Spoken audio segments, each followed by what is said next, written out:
เขาเรียนมาอย่างไรท่อนเที่ยงว่ะ เรียนอสม เทียมพอ ของเดือนมิถุนายน2560 หลังมีที่อยู่โอเค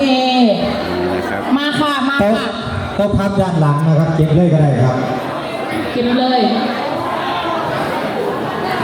เราจะนับ1 ถึง 10ใครมาช้าจะให้ออกมานำเป็น1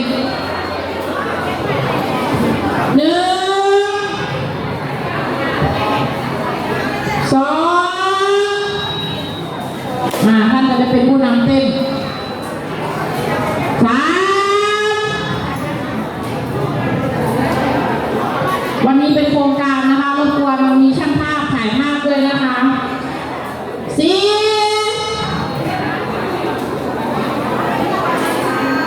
ข้างในจ้าแถวจ้าแถวจ้าแถว5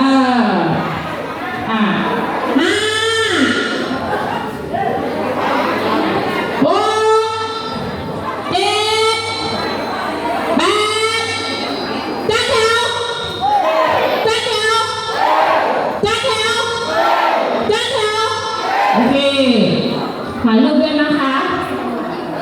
9เมื่อเราบอก9แล้ว10โอเคให้มองหงขึ้นมาข้างบนได้ไหม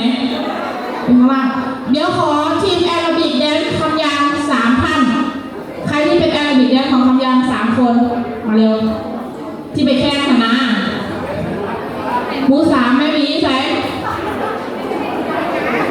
พี่โฟนโอเคใช่ยังเงี้ยไอ้อบใช่ล่ะอบไม่ใส่ฮะมาอบมาเห็นอบอยู่ใช่ล่ะไม่ใส่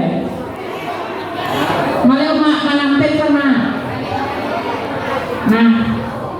ไปแข่งชนะนะคะมาโซ่ศักยภาพว่าเต้นน้ำจอมา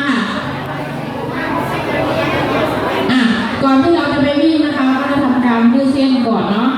เราจะมีการวิ่งจับเวลามาข้างบนได้ไหมวันนี้นะวิ่งจับเวลานะคะใครที่ทำเวลาได้น้อยก็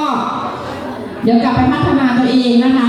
ไปถึงจุดเส้นชัยก็จะมีเจ้าหน้าที่นะคะมีทีมอสมบริการนะคะรอจุดประทับตาจะพัฒนาประทับไปแล้วน้องแม่เนาะมูหะไปแล้วนะคะพร้อมหรือยังคะพร้อมไหมพร้อมแล้วตื่นเต้นนะคะถ้าพร้อมแล้วนะคะจะมอบเวทีนี้ให้กับหมอหงเอาเสียงก็ออก